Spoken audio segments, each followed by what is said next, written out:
En el periodismo de sucesos, cada historia es un rompecabezas que debemos resolver.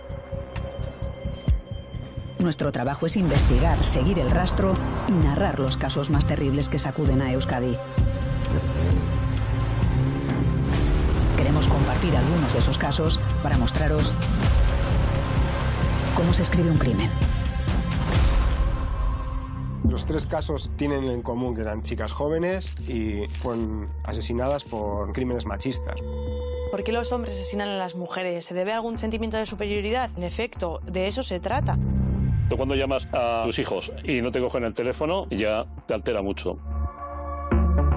Se había encontrado pues restos en sus uñas y se había encontrado semen, pero no teníamos con quién cotejar. Según el informe de autopsia, él le asesta hasta 14 puñaladas. Ahora mismo hay mujeres que están en riesgo y nadie las protege.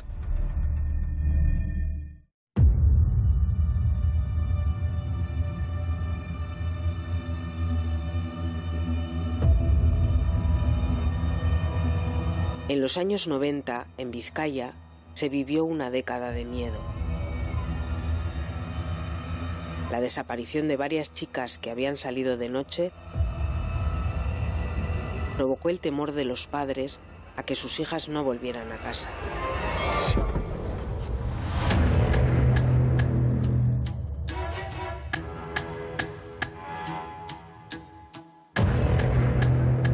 Laura Urue, Virginia Cebes y Ainchane Garay nunca regresaron a casa.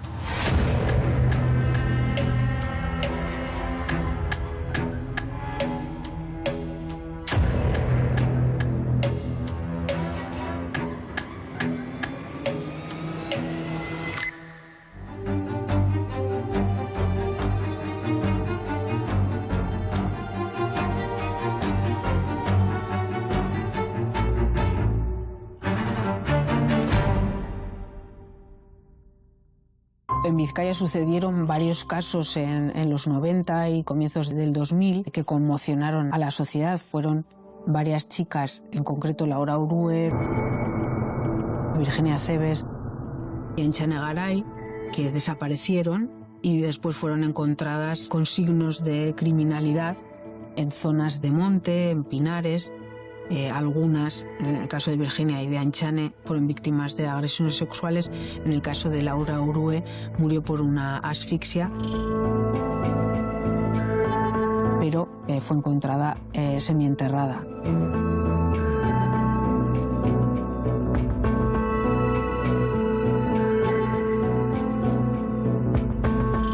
Los tres casos tienen en común que eran chicas jóvenes, la flor de la vida, y fueron asesinadas por crímenes machistas. Y sí que es verdad que se genera una sensación de cierto miedo por ver qué está pasando, quién está atacando a chicas jóvenes.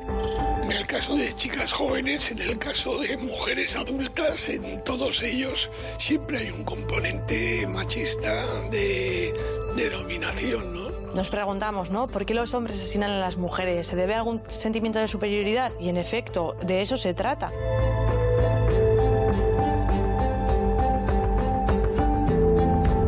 Y si es también por un tema de cosificación, ¿no? De que las mujeres, al tener menos privilegios, son una pertenencia, son un objeto, son una cosa y no son una persona libre, ¿no? A la que tengo que respetar y a tratar como igual. Nos vamos a centrar en el caso de Laura Urue. Fíjense ustedes, ya 8 años y este crimen que sigue sin resolverse. Han pasado 20 años, el caso está a punto de prescribir y no hay pruebas que incriminen a nadie. Un crimen que conmocionó a toda la sociedad vasca. La muerte de Laura Urue fue muy sonada en Vizcaya porque era una chavala con la que era muy fácil identificarse, ¿no? Porque hacía cosas que hacíamos todos los jóvenes y hacen muchos chavales, que era estudiar, trabajar para sacarse un dinero y luego salir de fiesta con sus amigos. Es una joven de unos 20 años, muy extrovertida, muy alegre, muy amiga de sus amigas. Con sus padres no tenía ningún tipo de problema. Visto desde fuera, desde una perspectiva de investigación o desde el punto de vista de lo que es el crimen y los sucesos, es un caso alucinante, ¿no? El 29 de agosto de 99, Laura estaba trabajando a 3 minutos andando de su casa, que es el barrio de Saldearan. Ella estaba trabajando en una sidrería cerca de su casa como extra, de camarera, porque ella era estudiante. Había quedado con sus amigas, entonces se supone que iba a pasar por casa, iba a coger su coche, dejarlo en la estación de tren de Ugao Miravalles y desde allí coger el tren hasta Llodio, que son un trayecto pues muy cortito. Sale de trabajar, coge el coche y baja a la estación del tren de Ugao. Y ahí ya no se sabe nada más de ella. La realidad es que el rastro se pierde cuando sale del restaurante y su coche aparece aparcado en la estación de tren. Pero sus amigas no la han visto. Cuando llamas a tus hijos y no te cogen el teléfono, los que hemos vivido por la noche y hemos visto esas tantas cosas que han pasado, ya te altera mucho. Te pones a pensar y dices, pues habrá sido una desaparición voluntaria, habrá habido otro motivo que haya hecho que Laura no haya ido al domicilio.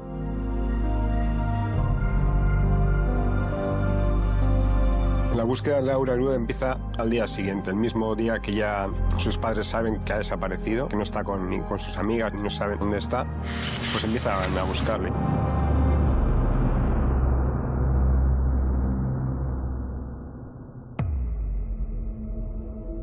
Se dio la voz de alarma de la desaparición de Laura. Al día siguiente de que se perdiera su pista, pues empezamos a organizarnos. Cuando desaparece una persona, pues toda la comunidad se vuelca a buscarla, ¿no? Desde la misma comisaría de la Ertzaintza, el lunes, ya se está yendo por Llodio para preguntar, mirar cámaras. Es decir, que ya empieza lo que sería un operativo de búsqueda de una persona desaparecida. Lo que se forma es un grupo de voluntarios porque hay que localizar a Laura Orue. Los voluntarios que íbamos llegando los iban repartiendo en patrullas para, planificando el terreno, empezar por los lugares más cercanos al barrio de Saldarian y acabar yendo hasta pueblos muy lejanos, hasta 10 pueblos pisamos por completo. Empezaron a poner carteles, empezaron a hacer batidas pues, por todo el pueblo, o sea, por lo que era en torno de Miravalles, pero también por la zona de Saldiaran y por lo que era todo Everio. Al igual que ante el Ayuntamiento de Ugao Miravalles, a las 8:30 de la mañana se han reunido centenares de personas en una quincena de municipios próximos a Ceberio para emprender la búsqueda de Laura Orue, desaparecida hace una semana. Con todos los voluntarios que se acercan a lo que es el Ayuntamiento de Ugao, se hacen diferentes coberturas de cara a que los voluntarios por secciones vayan rastreando toda la zona. Y fue una búsqueda pues, masiva. Decenas de voluntarios, en algunos momentos llegaron a ser más de 100, 130.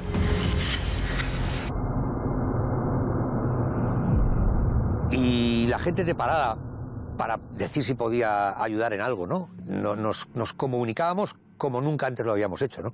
Y buscando pues no solo en Ugao y lo que es el entorno urbano, sino también en lo que es las zonas rurales, las montañas, los pinares. Pero es una zona también que es difícil de acceder.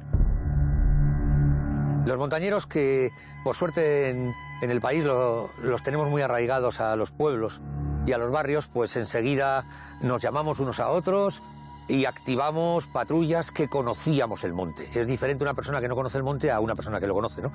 Durante toda la mañana y buena parte de esta tarde se han peinado zonas ya revisadas en días anteriores. La diferencia está en que hoy los grupos que han rastreado las diferentes zonas y localidades han estado formados por personas que conocen muy bien el terreno por el que se han movido. Estuvieron una semana buscando y no encontraban nada. Pasaron varias veces por los mismos sitios y nada, no había resultados. ¿No tenéis ninguna pista, nada, ningún dato de lo que haya podido ocurrir con Laura? No, nada, ninguno. Van pasando los días y eso está haciendo mella en el voluntariado y en los mismos agentes, todas las personas que participan en la búsqueda. Y la pena nos embargaba a todos. y cuanto más pasaba el tiempo, peor. Hasta una semana duró la búsqueda.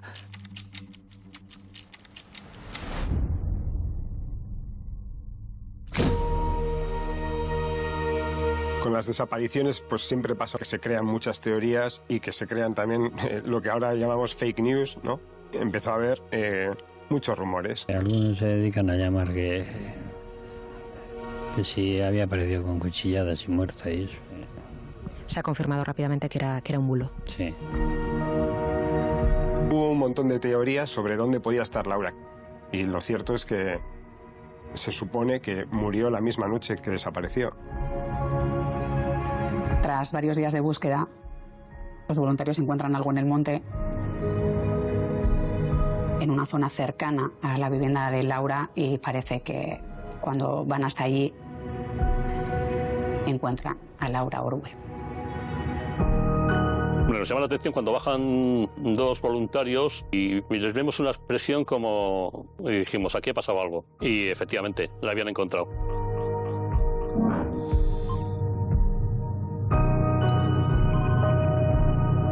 Queríamos confirmar la aparición del cuerpo sin vida de Laura Orue. El cadáver lo encontraron dos voluntarios que pasaron por la zona, que es una pista forestal, de una plantación de pinos. Ese bosque, pues posiblemente 5 veces lo peinamos, pero es que estaba muy bien escondida. El primer domingo de septiembre, uno de los voluntarios, casualidad, a eso del mediodía, pues daba una alarma. Vio algo que no cuadraba en el sitio.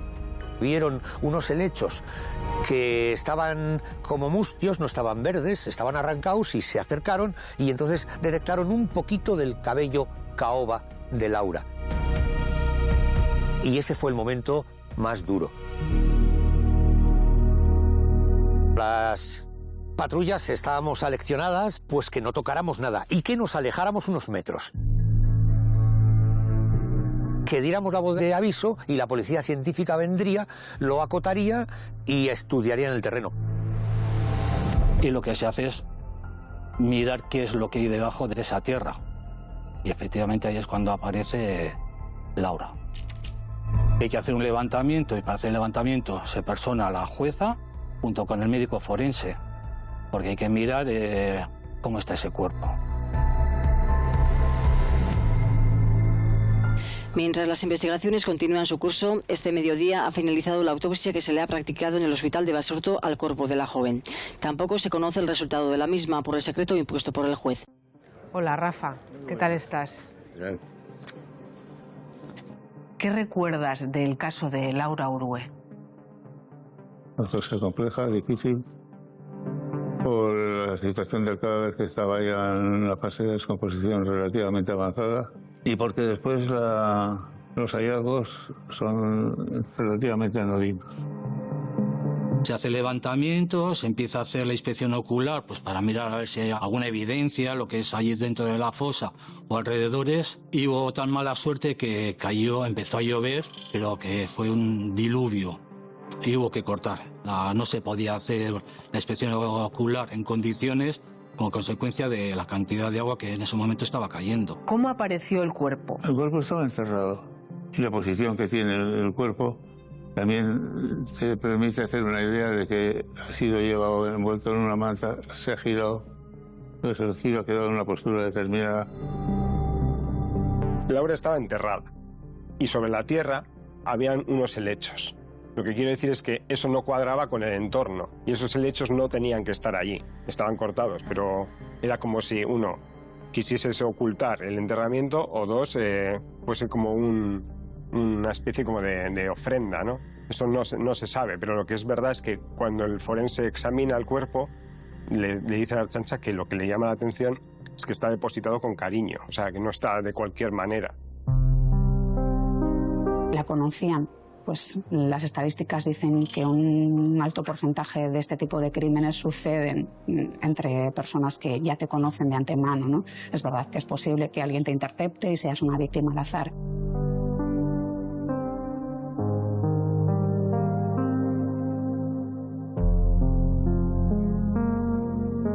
Pero lo más habitual es que se conocieran de antes, probablemente. Cuando alguien tiene la intencionalidad de matar, pues mata a toda costa. Mata como puede, mata si necesita que haya ensañamiento, si necesita violar, viola, y que de repente aparezca esta persona muerta, pues puede ser que fuese un homicidio imprudente o involuntario y el agresor o el victimario decidió darse a la fuga porque la había matado sin querer. Había muchísimas cosas que son muy, muy desconcertantes. Cuando aparece, falta el pantalón, y falta la sudadera y el bolso.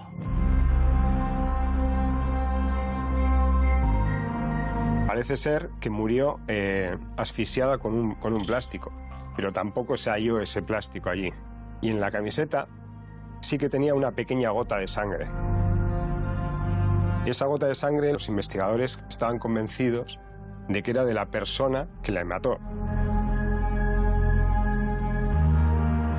Aparece una gota de sangre del diámetro de una lenteja. Lógicamente hay que llevarla a analizar. Pero el problema es que como ha estado enterrado y con todo el tiempo que ha pasado, no hay suficiente calidad como para poder sacar un ADN de esa sangre. Si es en la espalda, no es de Laura, tiene que ser de la persona que haya procedido al enterramiento. Entonces la pregunta que nos hacemos nosotros es ¿y por qué la ha podido quitar? Si no hay ningún resto de violencia, ni hay ninguna agresión sexual, ¿por qué le quita el pantalón, le quita la sudadera y el bolso?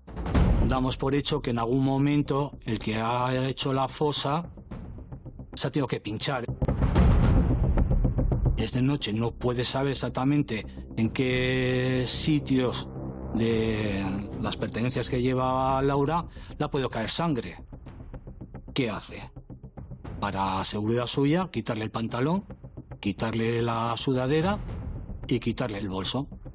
El cuerpo de Laura Orue permanece a estas horas en el hospital de Basurto.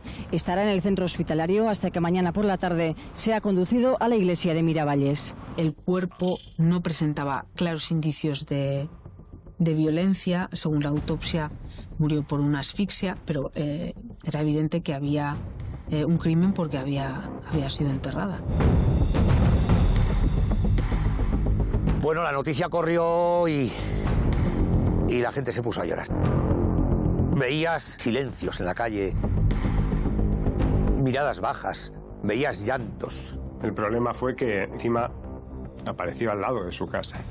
Cuando te digo al lado es que las casas más próximas al sitio en el que apareció es de su propia familia. Aparece un cuerpo, el de Laura, y hay que investigarlo. Alguien ha tenido que hacer una fosa y enterrarla y haber estado con ella. Insisto, estamos hablando del año 99. En esa época la Ertzaintza ni siquiera tenía una unidad central de investigación de homicidios como tienen en la actualidad.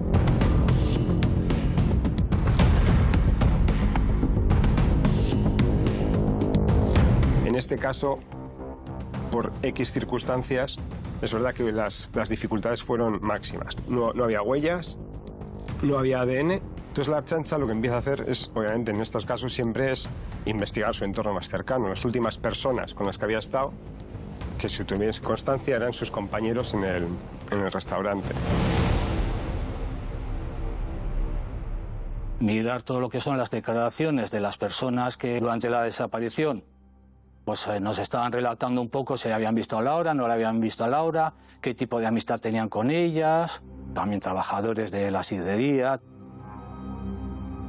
En ese momento reciben una llamada de una chica que relata cómo sí ve a Laura en fiestas de Llodio, pero que va en compañía de un chico que no conoce de nada y que es más alto que ella. Y ella estaba convencida de que era Laura porque la conocía muy bien. Dijimos, oye, que hemos elaborado este álbum, ¿te importaría echarle un vistazo? A ver si por un casual puedes conocer a la persona que acompañaba a Laura el día que tú estás relatando, el día 29. Y la chica dijo, es este. Un trabajador de la sidrería con el que había estado esa noche. Y la Ertzaintza cita a esa persona para, tratar de conseguir información para interrogarlo. Y nos relata lo mismo, que va a Basauri, en Basauri está en un bar con los amigos, tomándose unas cervezas, y que estos amigos en concreto lo que hacen es, le dicen para ir a fiestas de Villaro, porque tocaba un grupo que a ellos les gustaba mucho. Y fuimos a Villaro, hablamos con el alcalde, y cuál es nuestra sorpresa, que el grupo ese que habían ido a ver no tocó el sábado, tocó el viernes. Y en plena investigación del asesinato de Laura Orue se produce otro crimen. Aparece el cuerpo de Virginia Cebes. En muy poco tiempo, dos jóvenes de repente aparecen muertas en extrañas circunstancias. Se crea una alarma social. Sale el jefe territorial de Vizcaya, pues diciendo a la gente pues, que se está llevando una investigación en el caso de Laura Orue, que la investigación está dando sus frutos y que en breve se va a proceder a la detención del supuesto autor de los hechos. El crimen podría estar muy cerca de ser resuelto. En el plazo ya no me comprometo a decírtelo, pero sí que tenemos ciertas expectativas ciertas de resolverlo. Hay que acelerar esto porque no ser que esta persona, por lo que sea, se dé a la fuga. Y es cuando procedemos a detener. La Ertzaintza detuvo al hijo de los propietarios del hostal en el que Laura trabajaba los fines de semana. Bueno, pues una de las personas detenida pues nos ha comunicado nuestro hijo. Goyo Hernando y su esposa afirman que su hijo, un joven de 27 años, nada tiene que ver con lo ocurrido en la noche del 28 al 29 de agosto. El detenido es una persona que es muy introvertida. En su declaración con el letrado no dice absolutamente nada. Y lo que sí dice su señoría es de hacer una rueda de reconocimiento. Y cuando fue la rueda de reconocimiento, no le reconoció. La testigo le entra un miedo escénico, pánico, que se bloquea y dice que no conoce a nadie de los que están ahí. Al acabar la rueda de reconocimiento, nada más acabar, le dijo a los ertzainas, es el segundo por la izquierda. Dile a su señoría, dile que el segundo por la izquierda. Y era la misma persona. Y que no la había reconocido por miedo. No sirve. Si no se reconoce a una persona en esa rueda de reconocimiento ante un tribunal, no va a servir. Los diferentes abogados podrían aducir que ha sido coaccionada para dar una respuesta a posteriori. Por lo tanto, de esa rueda de reconocimiento al final no logra sacarse nada. Y quedó todo. No teníamos ya dónde más rascar, es que era complicado. En 2003 se detiene a otras dos personas, fueron a por ellos y le encontraron una serie de pelos en el coche que podían coincidir con lo que era el pelo de Laura. Podía ser, después de varios años, la primera prueba real y sólida para imputar a alguien un delito de homicidio, ¿no? El análisis de ADN determinó que no era el pelo de Laura y, de hecho, no ni siquiera era un pelo humano, es un pelo de animal. El caso de Laura Orue no está cerrado todavía. Sobreseídos los cargos contra Manuel Río Nieto, las investigaciones toman ahora otras direcciones. Podemos elucubrar, podemos pensar, pero nunca ha habido suficientes pistas para saber quién asesinó a Laura Orue. Con la gente que sabe bastante de esto siempre me dice que hoy en día este caso se hubiese resuelto. Recientemente he hablado con la madre de Laura, entonces ella dice que ya no quiere saber nada si no es que le llaman para decirle quién ha sido. Solo quiere saber eso. Que más de uno sabrá, que digan. Que digan algo. Si saben algo, que lo digan. Que lo digan. Si no tienen castigo, yo no les voy a castigar.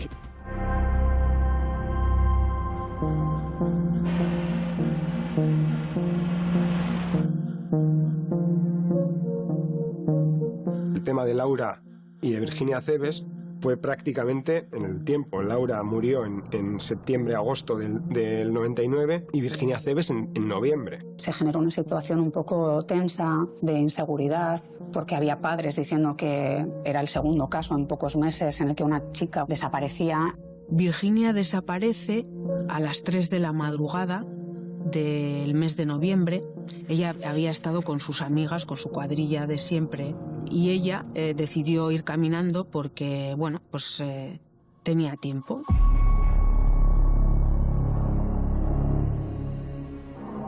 Y emprendió el camino hacia su casa.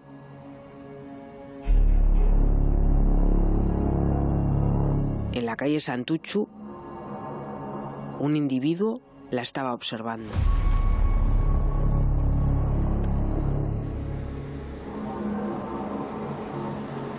Y la abordó con un cuchillo y la obligó a meterse en su coche.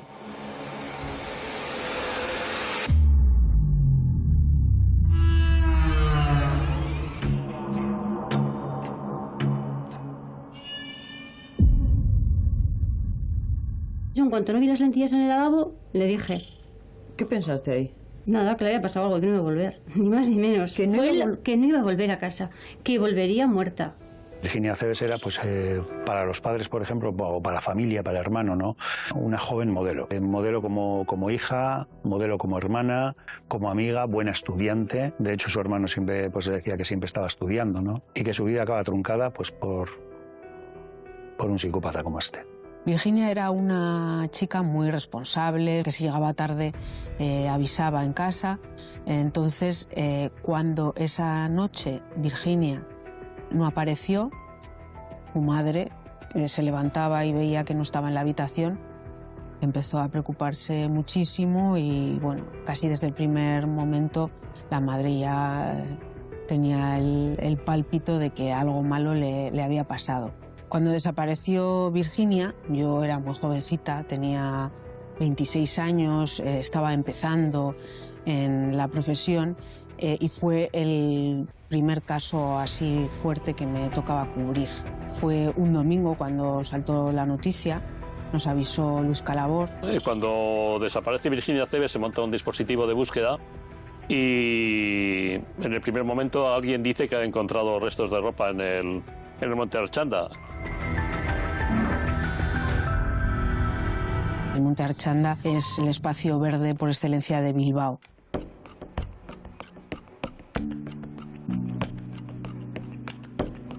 Desde ese momento pues ya activamos todos los recursos que teníamos pues en la búsqueda de Virginia. Se hicieron batidas por todo el monte, por toda la zona, tanto con la Ertzaintza, con perros de rastreo, como con familiares, allegados, amigos y mucha gente voluntaria que fue allí pues para intentar encontrar, ¿no?, el cuerpo de Virginia. A medida que pasaban las horas, las esperanzas de encontrarla con vida se desvanecían. Muchas veces sabemos el tema cómo va a acabar, porque son personas que no tienen por qué desaparecer, nunca en su vida han hecho nada extraño, nada raro. Entonces muchas veces te pones en la situación de que la cosa va a acabar mal. Se la han llevado. Que se la han llevado y que no tememos lo peor. Un tío de Virginia encontró su cuerpo en la cuneta de la carretera, en una zona de pinar, al pie de un árbol.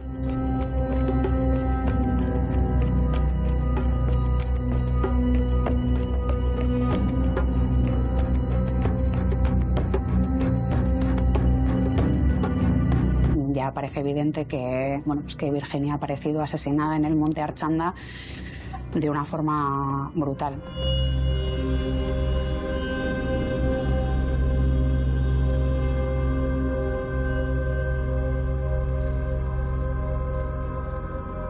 Lleva muchas puñaladas, que hay unos indicios de mucha brutalidad y, bueno, eso acaba impactando muchísimo a la sociedad. El gobierno quiere mostrar su consternación por el brutal asesinato de la joven Virginia Acebes, mostrar su solidaridad con la familia y asimismo señalar que la Ertzaintza está investigando los aspectos de este asesinato con todos los recursos a su alcance y esperamos que finalice con una pronta resolución del mismo.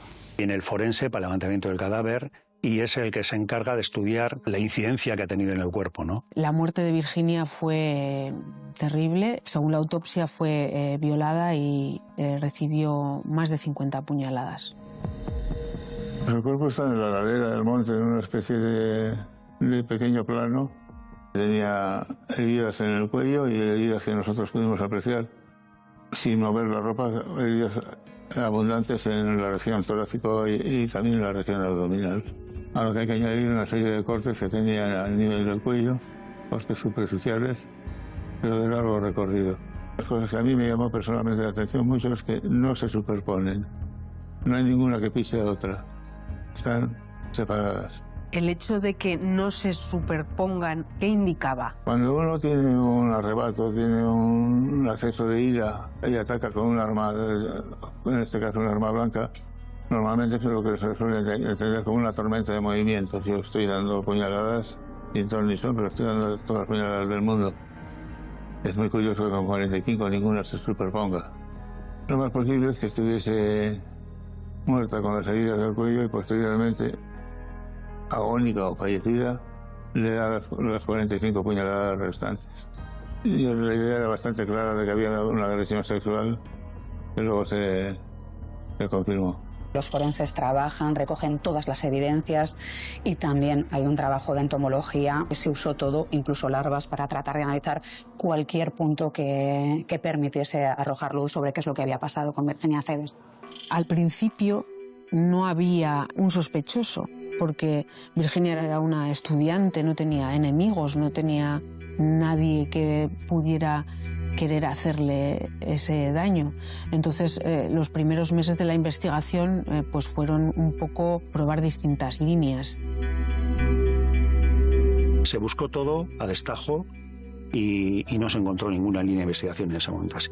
Sabíamos que había desaparecido en la Plaza de Unamuno y que había aparecido muerta en Archanda. En medio, ¿qué había ocurrido? Lo desconocíamos.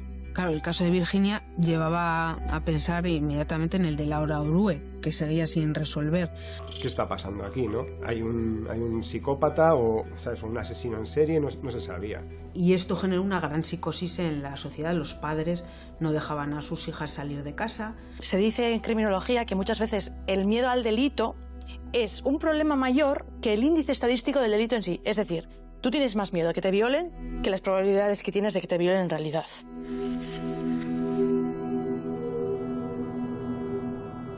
Las chicas estaban asustadas y bueno, había mucha preocupación social. Sí que hubo un tiempo en el que, bueno, volver sola a casa no era agradable.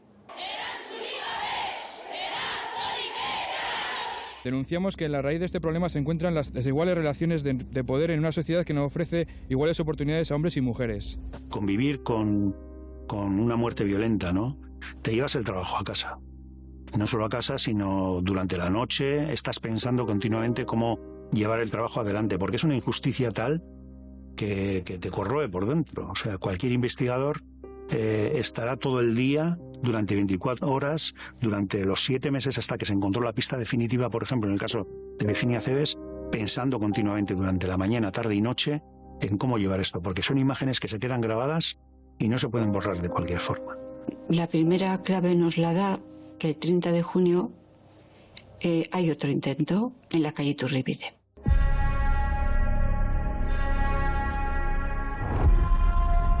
Hay una chica que pone una denuncia, una chavala de 18 años, que sobre las 5 de la mañana una persona la ha intentado meter en el coche a la fuerza.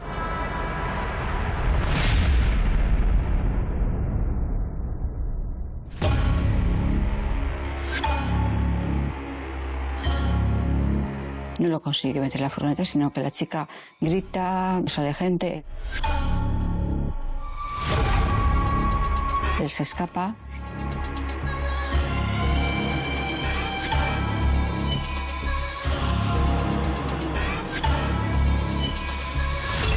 Y los vecinos empezaron a salir a las ventanas. Y han conseguido coger la matrícula de esa persona, ¿no? Esto hizo que el asaltante se pusiera en fuga y la chica lograra salvarse, porque confesó que sus intenciones eran las de violarla, igual que había hecho con Virginia. Entonces ya nos da muchas pistas. Primero el lugar, las horas nocturnas, y luego que llama la atención que la chica también es joven, de 18 años, y con además un parecido extraordinario con Virginia, ¿no? El primer sospechoso, que convive con su novia, fue detenido el martes a la 1:30 de la tarde en Erandio. Se trata de un hombre de 24 años y que responde a las iniciales LGMI. El agresor resultó ser Luis Gabriel Muñoz Izquierdo. Fue detenido e ingresó en prisión durante unos meses, prisión provisional hasta que salió a juicio. Se procede a su detención y paralelamente todo esto se pone en conocimiento de la jueza instructora del caso de Virginia Cebes. Tío, jolín, parece que es el mismo modus operandi que el de Virginia, ¿no? Que es por la fuerza. En el de Virginia Cebes estaría un poco por características dentro de los que se llamaban violadores de compensación. De alguna manera se llama así porque pretenden demostrar su competencia en materia sexual, ¿no? que suelen estar integradas en el mundo laboral, social, etcétera, pueden pasar desapercibidas, pero luego tiene otros componentes que casi tienen características de sadismo, de violencia, de hostilidad. Los investigadores de la Ertzaintza le pusieron ya en el foco como principal sospechoso de la desaparición, violación y muerte de Virginia Acebes, y empezaron a recabar pruebas de su relación con el caso. Le puedo decir que la familia, lógicamente, está esperanzada y en un estado de expectativa hasta que podamos conocer con toda precisión qué datos o qué elementos de prueba existe contra esta persona o personas que parece ser se encuentran detenidas. Gabriel tenía un perro que era color canela, que en el cadáver de Virginia había pelos de animal color canela.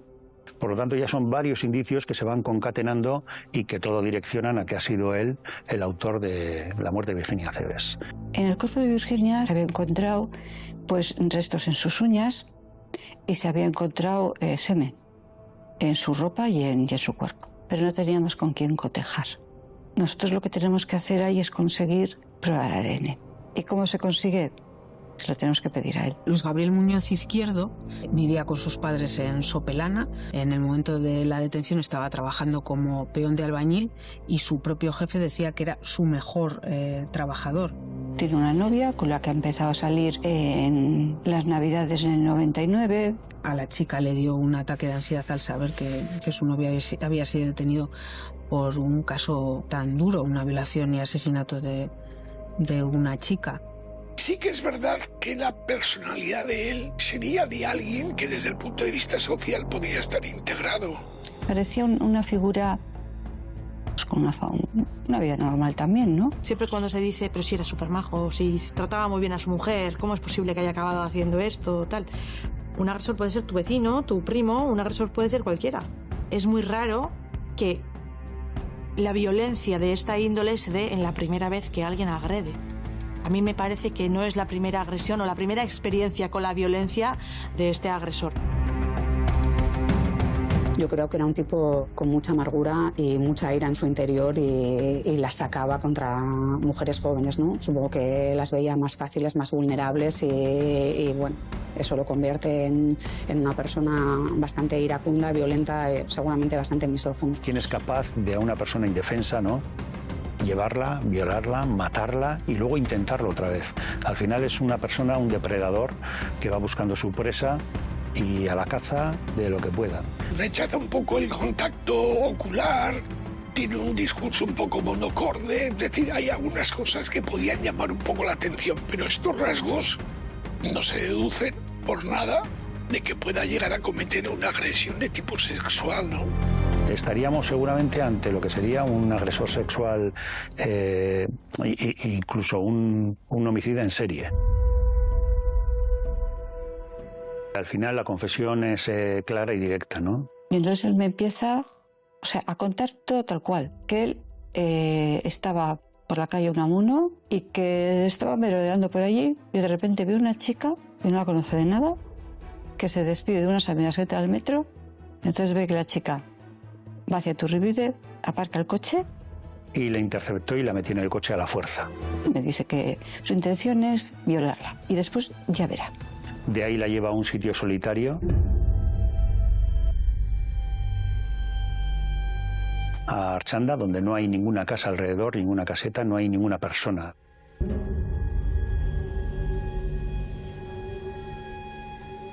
Y allí la viola.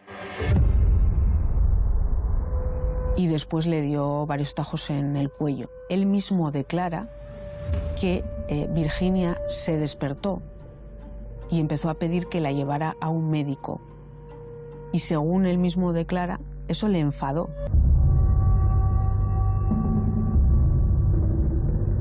Entonces le entra el enojo y por eso la mata, dice. Me estaba engañando, ¿no? Y la mete por el abdomen, la mete por las costillas, del pecho al abdomen, pues hasta 45 puñaladas más.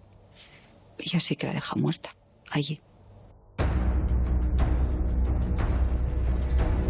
y le preguntó si se sometería voluntariamente a pruebas de ADN. Porque por la fuerza no le puedes obligar. Dice que sí. Cuando ya tenemos todas las pruebas, incluso ADN, queda que es él. Los pelos de animal eran de su perro. Las pruebas todas le dirigen a él. Las pruebas que va a barajar la acusación son sustancialmente 4. Primero, la declaración del acusado ante la Ertzaintza reconociéndose autor de los hechos. Segundo, la ratificación del acusado ante el juzgado de instrucción reconociendo la autoría de los hechos. Tercero, una prueba de ADN del semen que se encontró sobre la víctima que coincide con el ADN del acusado. Y cuarto, una prueba de ADN de pelos de perro que se encontraron en el vestido de la víctima que coincide con los pelos de perro que se encontraron en el coche del acusado. Fue condenado a 30 años de prisión y esperemos que lo siga cumpliendo. ¿Que me tengo que resignar con los 30 que le han caído? Vale, me resigno, pero me resigno siempre que cumpla los 30 íntegros. Íntegros, que es lo que quiero y lo que estoy exigiendo. Quiero que cumpla los 30 íntegros, sin descontarles que ni un minuto. La sentencia fue implacable, aunque para la familia siempre se queda corta. No hay años en prisión ni indemnización, por muy alta que sea, que pueda reparar la pérdida de una vida tan joven de una manera tan terrible. Al día de hoy está preso en el Dueso aún. No nos consta que haya accedido a tercer grado porque no nos consta que haya tenido permiso. Los ertzainas de la comisaría de Bilbao que hicieron la investigación de la desaparición de Virginia cuentan una anécdota, y es que el árbol bajo el que apareció el cuerpo de Virginia se marchitó después del hallazgo y no volvió a florecer hasta que Luis Gabriel fue detenido. La ciudadanía apoyó mucho a esa familia, se convocaron manifestaciones de sus compañeros de universidad.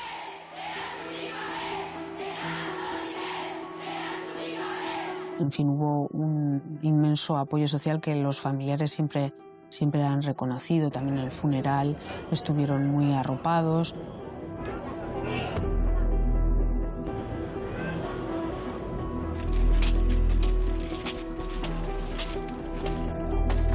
Otras madres de chicas asesinadas han acompañado siempre a Leonor de la Huerta en los juicios. La verdad es que yo creo que sí que se han sentido queridos, sobre todo en los primeros momentos. Tienes días buenos, tienes días malos, pero la tienes ahí. Te vas de vacaciones, te la llevas contigo. O sea, no lo olvidas. Nosotros Virginia la nombramos todos los días. Por lo que sea, por unas galletas. Estas galletas le gustan a Virginia. Todos los días las nombramos. El asesinato de Echenegaray no es tan cercano en el tiempo como el de Laura y Virginia, pero sí que removió todo lo que había pasado en unos años atrás y volvió a generar un poco toda esa preocupación. La violación y el posterior asesinato de Aintzane Garay a manos de su expareja conmocionó a la sociedad vasca en 2005. La joven de Barrica tenía solo 26 años. El caso de Aintzane Garay sucedió varios años después del de Virginia, en concreto 6 años después. Sin embargo, todavía estaba muy fresco y la verdad es que recordaba mucho lo que pasó con Virginia. Aintzane estaba con su madre haciendo patchwork cuando, según cuenta su madre Yolanda,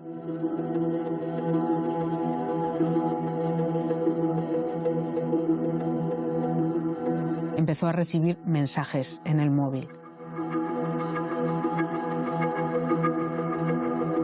Ella le preguntó, ¿pero quién te manda tantos mensajes? Y la joven le contó que era su jefa, que le estaba preguntando por unas fotografías. En realidad era su exnovio. Lo que pasa es que a su madre nunca le gustó y para no violentarla, pues la joven no se lo contó.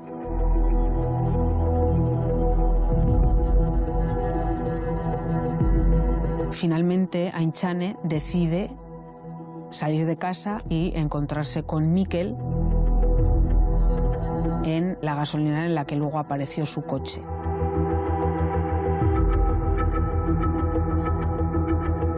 Ella se monta en el coche del chico y se van al mirador del Monte Jata, una zona en la que solían frecuentar cuando eran pareja. Se sabe que fueron a una zona más o menos alejada, donde seguramente habían estado con anterioridad, una zona más o menos apartada, y que ahí acabó con su vida.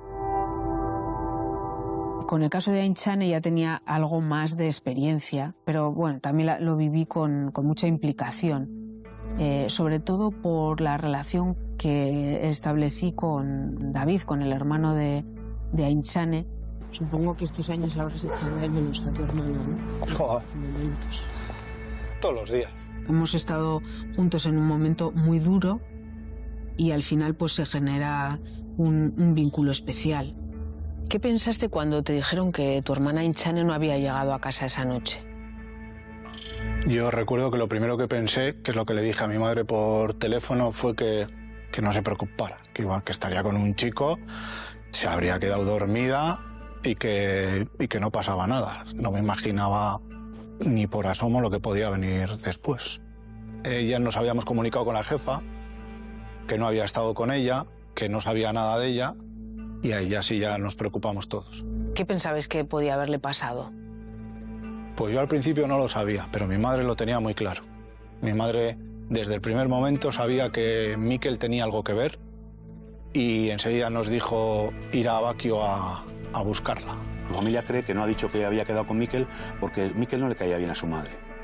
Y ella tenía mucho respeto y cariño a su madre. Su coche apareció aparcado en Baquio, donde había quedado con su exnovio. A partir de ese momento, nada más se supo. Se va el vehículo se encuentra bien estacionado. Aparentemente todo está normal.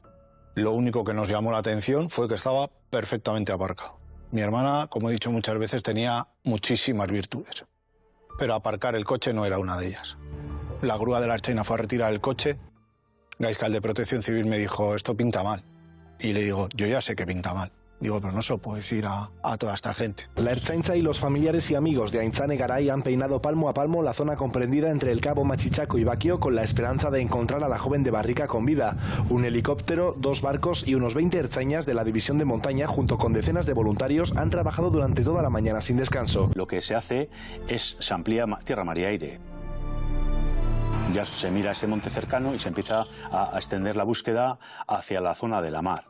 Y también participan en la búsqueda familiares de ella. Fue muy intenso.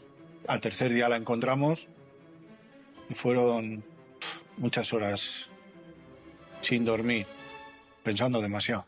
Gabón, buenas noches. Han localizado el cuerpo sin vida de Aintzane Garay a la 1:20 de la tarde. Fue una tía de Aintzane la que localizó el cuerpo cubierto por helechos en una zona del Monte Jata en Baquio, al lado de la carretera. Lo que vimos en principio, que había mucha violencia, ella estaba tumbada boca arriba, presentaba a simple vista bastantes heridas.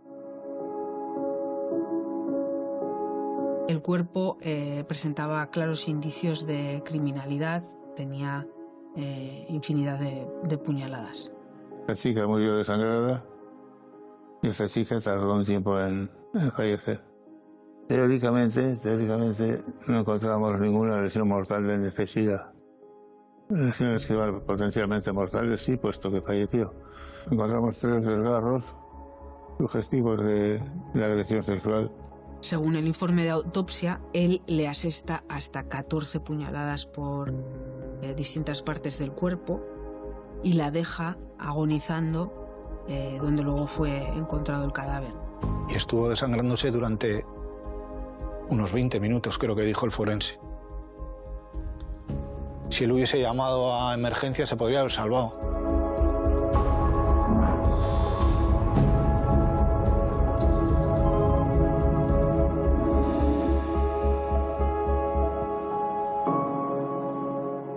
¿Cómo era Aintzane?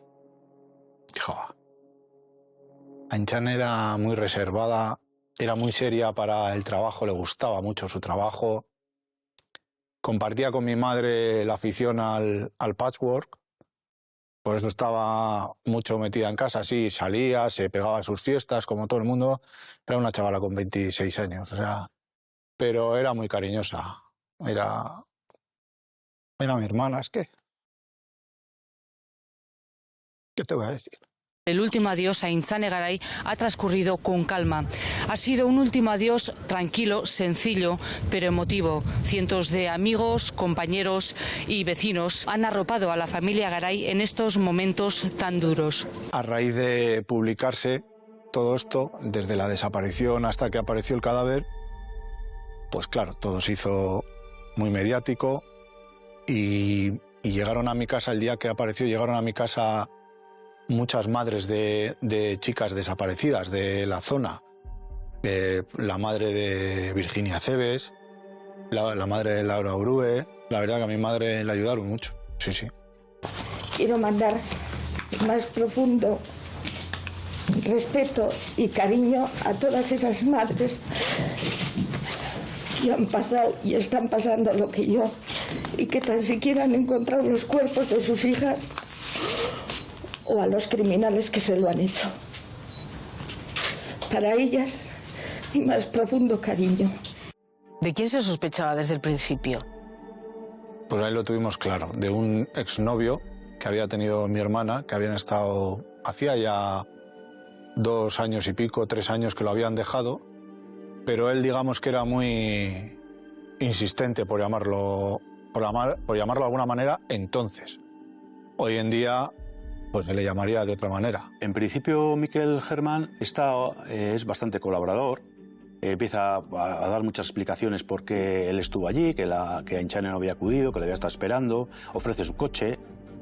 Y los investigadores, los que le hablan con él y le interrogan, pues le ve que está incurriendo en algunas contradicciones, algunas incoherencias. Y cuando ya aparece el cuerpo, cuando ya vemos que no ha desaparecido, que ella no se ha perdido en el monte, que no está desorientada, sino que está salvajemente asesinada, pues cogen y le detienen. Ha sido esta tarde, una vez localizado el cuerpo sin vida de Aintzane Garay, cuando se ha dado la orden de detención. Vienen las ertzainas a casa, vinieron 2 ertzainas de paisano y me dijeron que lo habían detenido, y ya pude yo decírselo a mi padre. En el caso de Aintzane es evidente que es un delito de violencia de género a todos los efectos de la ley, porque es por parte de una expareja. Él cree que Aintzane es suya, y para demostrar que es suya, le demuestra que hasta su vida, hasta la vida de Aintzane, le pertenece, arrebatándosela. Probablemente no es el primer caso de alguien que acaba con la vida de otra persona al grito de o es mía o de nadie, ¿no? Es una falta de consideración a la mujer como persona, y en el caso de violencia sexual, etcétera, es una cosificación. En numerosos pueblos se ha mostrado este dolor y rechazado el asesinato, brutal asesinato de Aintzane Garay. Y estuvimos bastante preocupados porque me acuerdo que me llamó Luis Calabor, y me dijo, oye, que no confiesa. Y él pues empieza a dar ahí le había dado una versión, pues que él no había sido, que él había ido, hay unas primeras declaraciones diciendo que simplemente no había acudido. Cuando ya aquí, que está detenido, accede a hacer la inspección ocular del vehículo, en el vehículo, aunque él lo había limpiado exhaustivamente, ya se empiezan a encontrar cosas.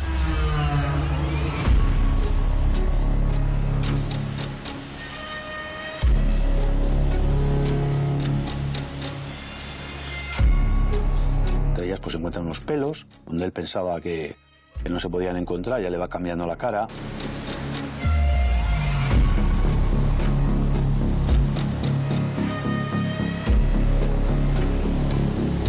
Cuando ya se procede a elevar el coche, tenemos un elevador, elevamos el coche y empieza a dar un producto por los bajos, en la parte interior de la llanta de la rueda delantera a la derecha aparecen unos fluidos. Tomamos una muestra y en esa muestra es la que hay una mezcla de sangre de Mikel Herman y de Aintzane Garay. Al final ya se desrumbó y confesó. Al principio, bueno, dijo que había sido como en defensa propia, que mi hermana le había insultado, que la relación que habían tenido una relación sexual que había sido consentida. Después también lo tumbó el forense. Decía que había tomado cocaína, diazepam, alcohol, que era cierto que lo había tomado. Pero, claro, él decía que no estaba bien y que lanzaba con el cuchilladas al aire y... Pues mira, 15 acertaron. y el psicólogo forense demostró que se había tomado eso para darse valor para hacer lo que hizo. El alcohol y las drogas juegan un papel importante como desencadenante del hecho, ¿no? No como la causa, la que pueda realmente ser el origen de la agresión, pero sí el botón que dispara el acto, ¿no?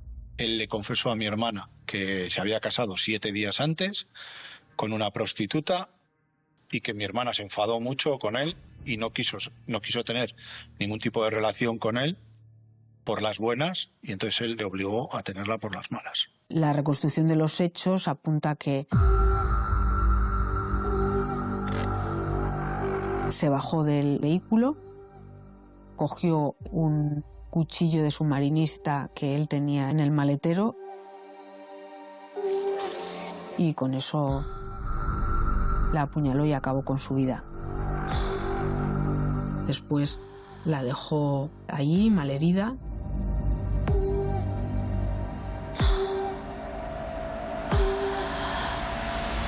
Se marchó y fue despojándose de sus cosas, tirándolas por la ventanilla. A estas horas se reanuda en la Audiencia Provincial de Vizcaya el juicio por el asesinato de la joven Aintzane Garay. El acusado ha respondido solo a las preguntas de su abogado y ha asegurado ser inocente. Al juicio asistieron los familiares, entre ellos la madre, Yolanda López, acompañada de otras madres de chicas asesinadas. Mikel Herman fue condenado a 32 años de prisión por asesinato y violación de Aintzane Garay y la sentencia fue confirmada por el Tribunal Supremo.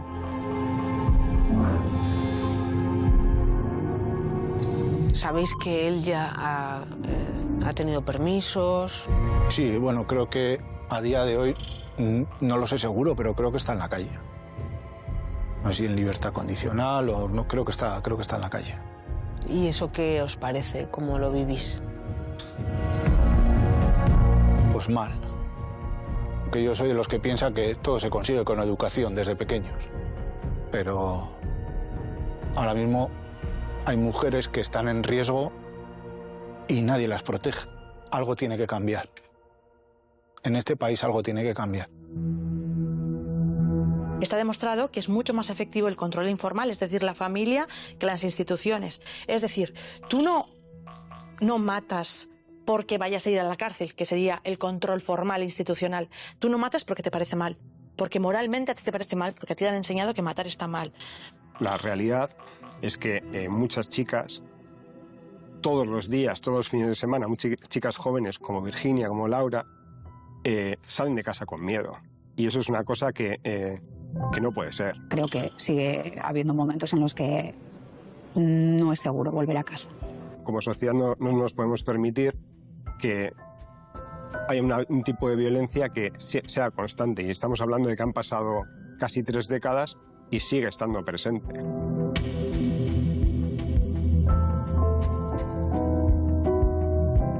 La violencia machista está mucho más señalada, más en la palestra, y supongo que eso habrá ayudado, pero bueno, los crímenes de mujeres siguen existiendo.